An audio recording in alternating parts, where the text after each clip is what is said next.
After our marriage, my husband began to look down on me, chastise me, condescend to my very existence.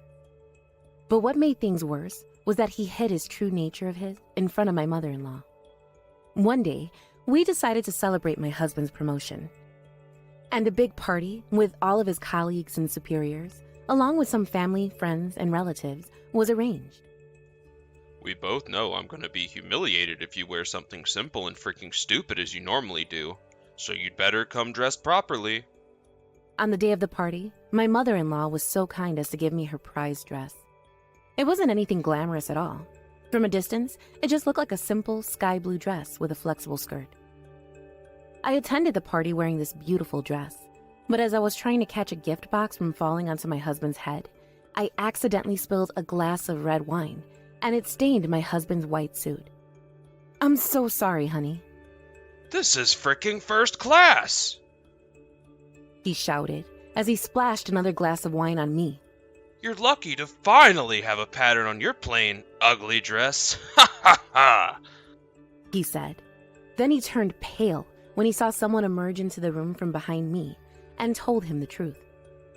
This is the story of the real reason behind my husband's marriage to me, and how taking it to the extreme eventually caused his downfall as heir to inherit everything he ever hoped to receive one day. My name is Imelda, and I'm a 35-year-old housewife. It may be a bit strange for me to say this about myself, but I'm a very plain, unrefined woman. And what exactly do I mean by that? I can perhaps sum it all up in 3 points. First and foremost, I have absolutely no sense of style. All of my clothes are rather cheap, patternless pieces of cloth. I personally don't find clothes like that particularly bad, but perhaps society often judges books by their covers, for someone wearing these clothes are acknowledged as plain, uninteresting characters. Secondly, for once, society is right. I'm honestly an uninteresting person.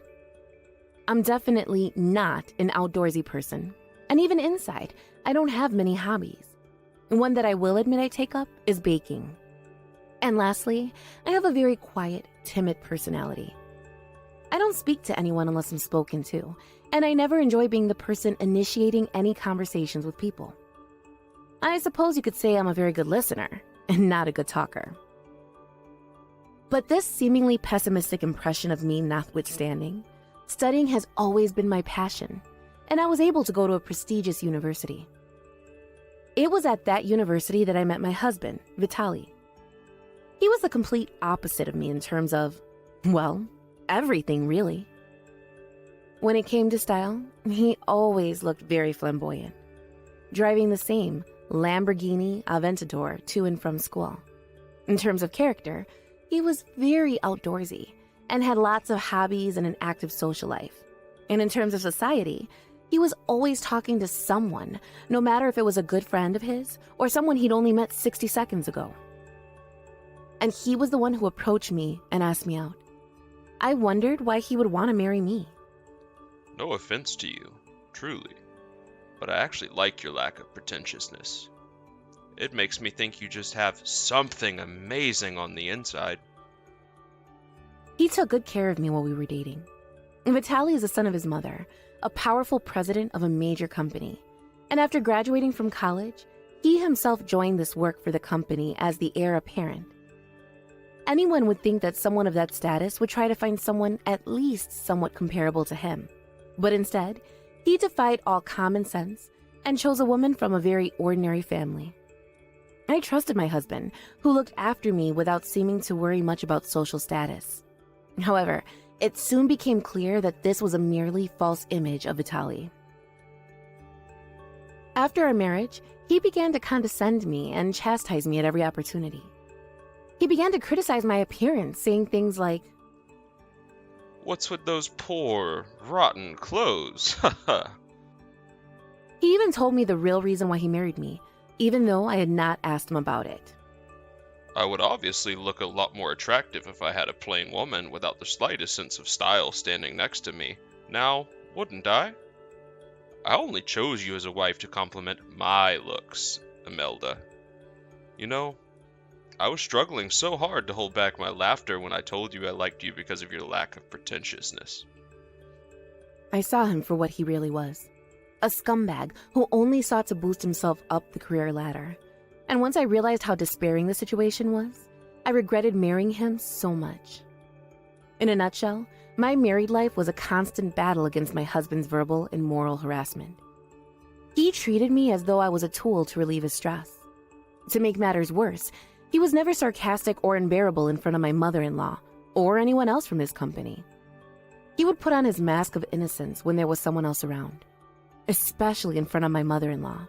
He would become so kind to me, it was actually frightening, and at every opportunity, he successfully deceived her into believing he was taking good care of me. Therefore, Mrs. Venuciano seemed to think that we were a loving couple.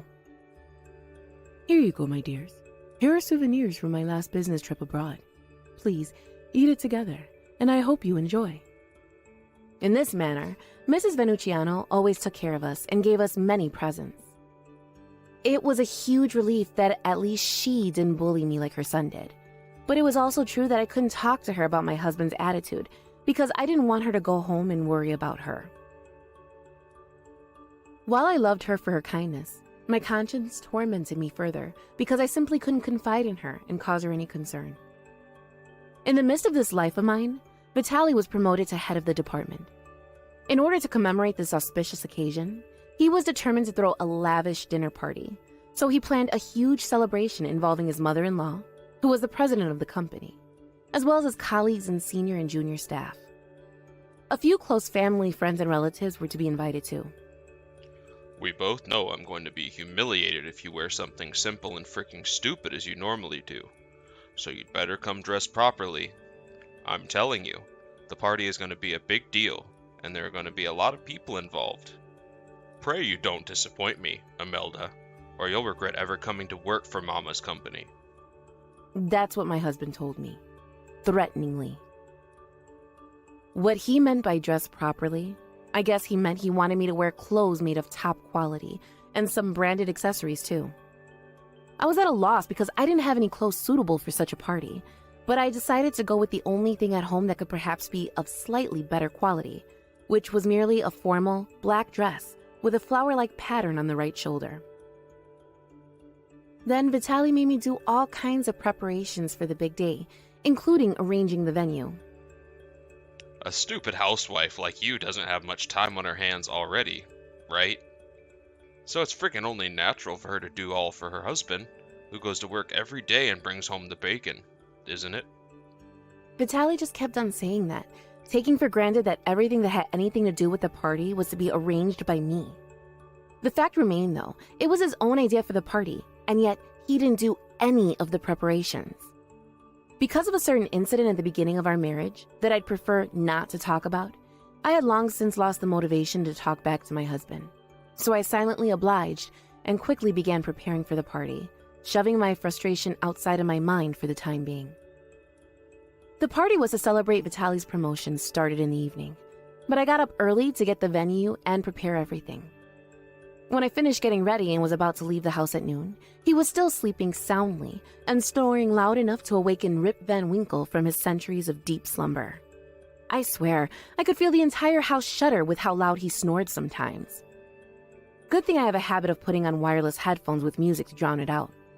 Anyway, I left the house with a large paper bag containing the aforementioned dress of mine to change into at the venue. When I arrived at the venue, I completed the final formalities to reserve the room and was arranging the tables and chairs when suddenly I received a call on my phone from my mother-in-law, Mrs. Venuciano. Imelda, come to my house now. I was shocked to discover her normally gentle tone of voice nowhere to be found, replaced by a feeling of urgency and perhaps a hint of anger too.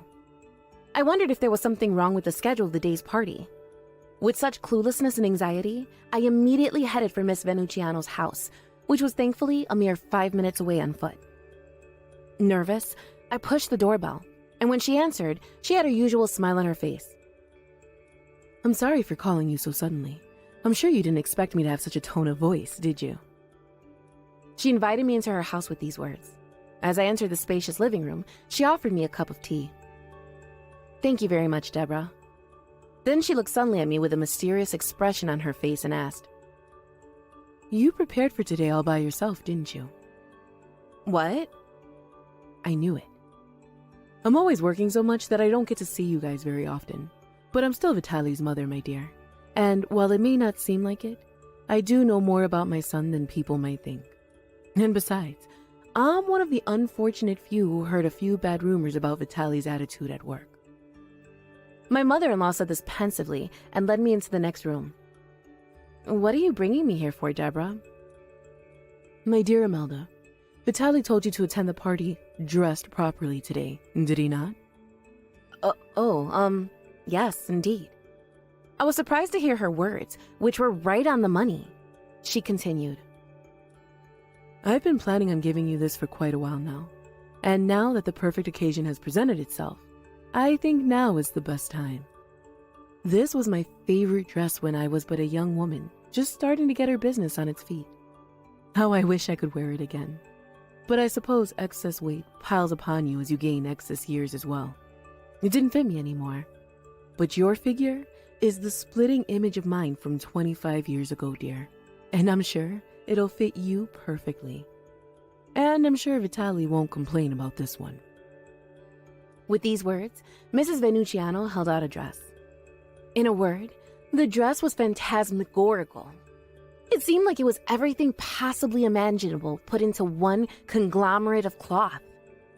It was of a simple sky blue color, but you could just see a barely noticeable, yet sophisticated pattern of interlacing flowers, such as roses, hydrangeas, and irises. It had the same kind of flower-like pattern on the right shoulder, and the hind side of the skirt donned a sort of large sky blue shawl that maybe fluttered behind the wearer as they walked. At first glance, it looked fairly simple, which made it nice in itself, but upon closer inspection, it was mesmerizing. And it was apparently her most prized possession. "It's a beautiful dress, but I don't have many opportunities to show it off anymore. You will have plenty, and it would be a waste to put it away in storage. But now I see that the dress was made for you, dear, and I would love to see you so beautiful." Saying this, my mother-in-law pulled out some nice hairpins and corsages and other assorted accessories that went with the dress from her drawers, one after another. To my surprise, Mrs. Venuciano seemed to have noticed that her son had been haranguing me behind her back. That's one reason why she suggested I dress up in a respectable outfit, so that I wouldn't be blamed for the day's events. I was surprised at her astute observation, but at the same time, I felt very reassured that she was on my side. As you're well aware by this point, I didn't know much about dresses, and I still don't, but which is such a subtly ingrained in the fabric, along with the flexibility, shininess, and aura it demanded, the dress was probably really expensive. When she said she would give me such a thing, I was at a loss for words. Deborah, darling, I can't accept such a nice thing. I just can't. This is your prized dress. Why would someone like me wear something like this? Mrs. Venuciano replied to me with a kind smile. "My dear, I know you will take very good care of it, and that's another reason why I wanted to give it to you. Unlike Vitali, you're very responsible, and I think you should think you deserve this dress." Saying that, my mother-in-law began to dress me. "Oh, thank you." Mrs. Venuciano dressed me in the dress with such a skillful, graceful hand. "I haven't worn a dress since my 20th birthday party," I said, and she laughed. "It's not often that I get to wear a dress either. I'm terrible with style, you see." For the first time in my life, I was the one initiating conversation with Mrs. Venuciano. It was as though she'd given me newfound confidence in myself, and that I didn't need to be so unsure about what to say to make myself seem like an interesting person. I was Imelda, and the Imelda who's surrounded by friends is always bright and lively, so I've been told by my friends in university. As we were talking about this and that, I was dressed in no time, accessories and all. Thanks to Mrs. Venuciano, I looked and felt unstoppable. She assured me that her son would definitely have no complaints about this. I thanked her and headed back to the venue. "I'll be there as soon as I change my clothes." she said, and sent me off on ahead. Finally, the celebration for my husband's promotion had begun. He showed up at the reception desk, took one look at me, snickered, and walked into the grand hall. On the inside, I was annoyed, but I held my tongue so as not to ruin the occasion. Eventually, Mrs. Venucciano showed up, and once the VIPs were present, the party began. Surrounded by a sumptuous dinner, wine, and dessert, I felt as though I could forget my husband's usual harassment, just for today.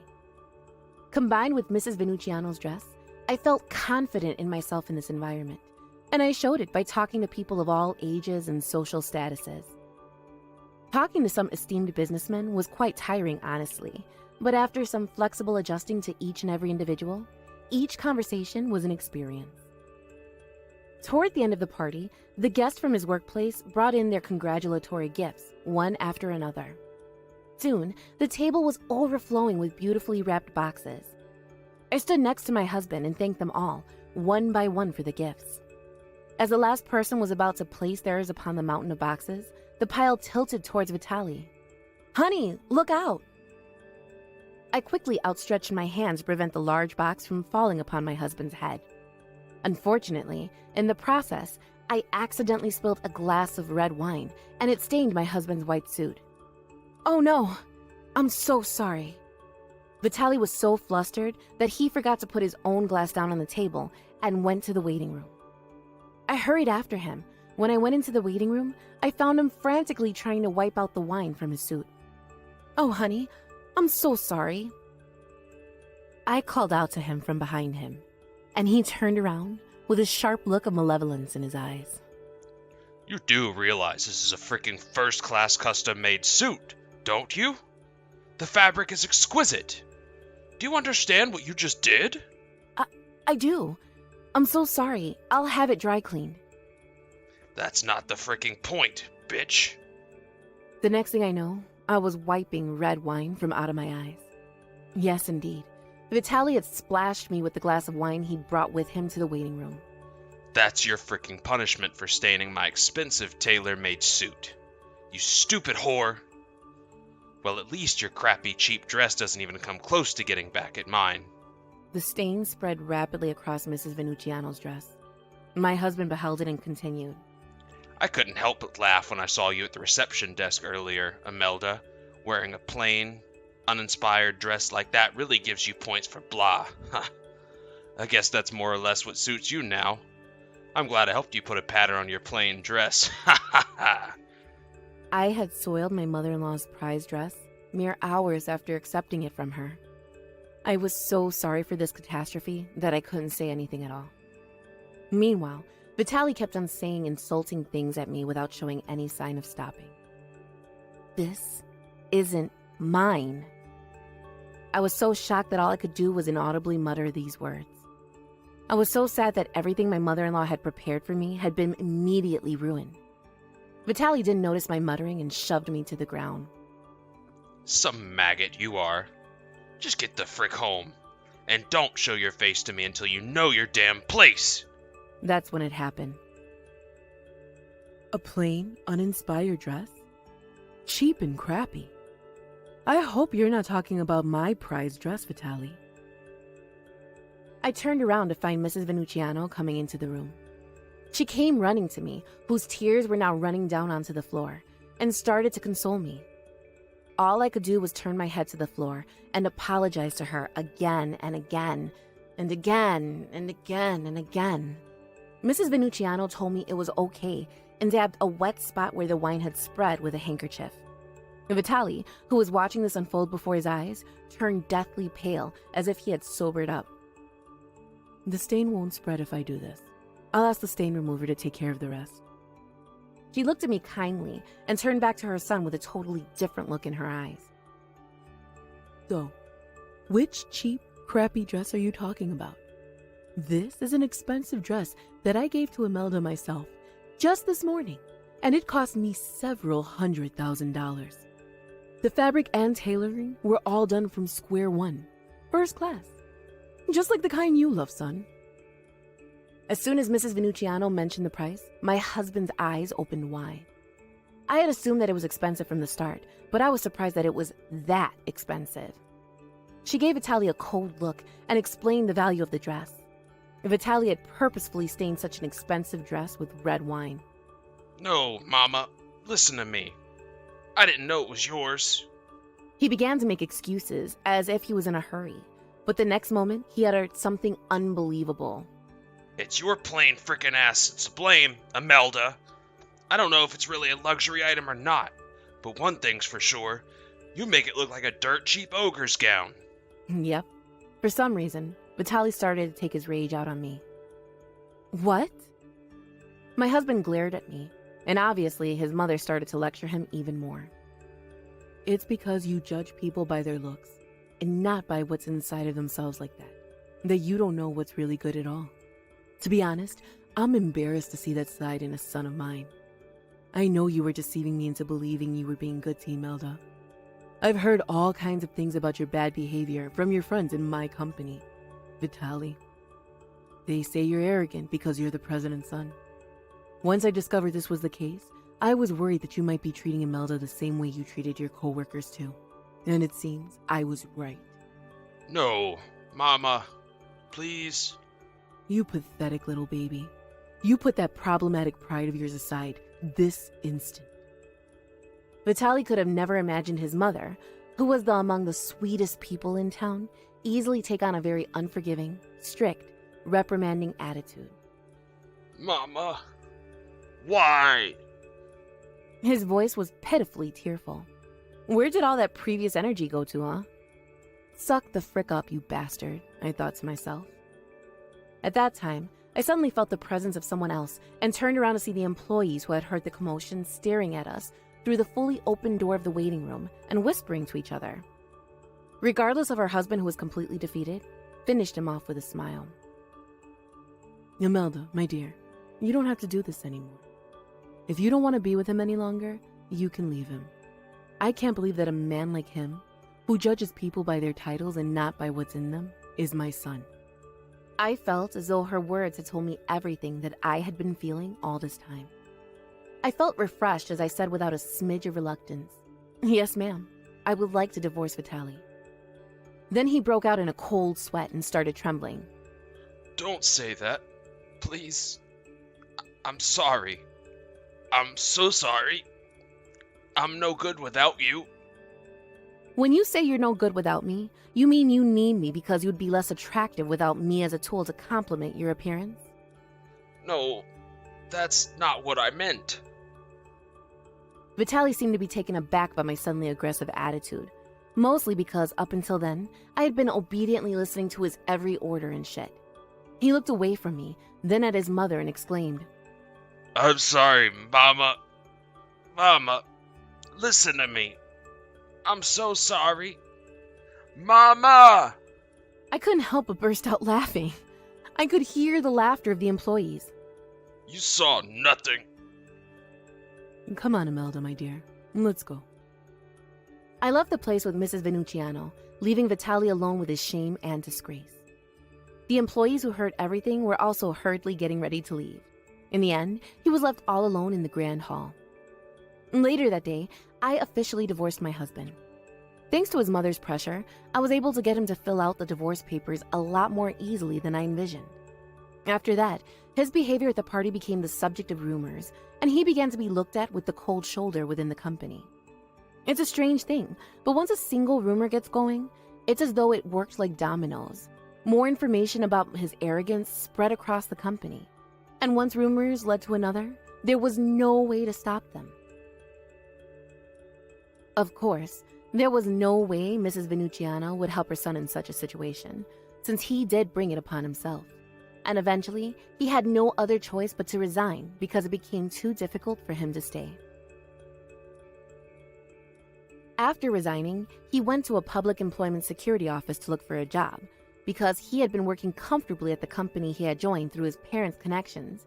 He had no good skills or achievements, and since he had never even had an interview before, it was difficult for him to find another job. Also, because he was almost completely cut off from his mother, he had become independent for the first time, free from the lifestyle of living on his parents' money. And yet, He had not lost his sense of letting money slip through his fingers and is rapidly running out of money. On the other hand, Mrs. Venuciano had been very generously taking care of me since our divorce. She introduced me to a full-time job, away from the life of a housewife, and even took care of my wine-stained dress, placing it in the very capable hands of a specialized individual in the profession. I took the kimono in my hands and felt so relieved it was as good as new. I am not yet a woman who understands the quality of things like my mother-in-law does, but I will treasure this dress for the rest of my life as a wonderful gift of kindness that ultimately set me on the path to a better future.